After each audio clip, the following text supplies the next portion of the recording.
కాజీపేట విజయవాడ మధ్య railway track మరమ్మతులు కారణంగా గుంటూరు సికింద్రాబాద్ మధ్య నడిచేటువంటి ఇంటర్సిటీ అదేవిధంగా గోల్కొండ ఎక్స్ప్రెస్ను తాత్కాలికంగా రద్దు చేస్తున్నట్టు రైల్వే అధికారులు ప్రకటనలో తెలియజేశారు.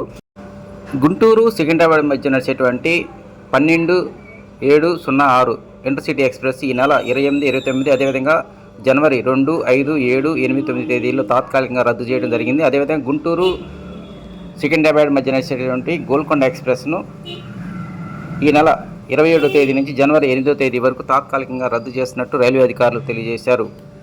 అమరావతిలో ఉద్యోగం చేసినటువంటి ఎక్కువ మంది తెలంగాణ వాసులు, మరి ముఖ్యంగా హైదరాబాద్ నుంచి వచ్చేటువంటి వారు మాత్రం ఎక్కువగా ఈ ఇంటర్సిటీ ద్వారానే రాకపోకలు కొనసాగిస్తూ ఉంటారు.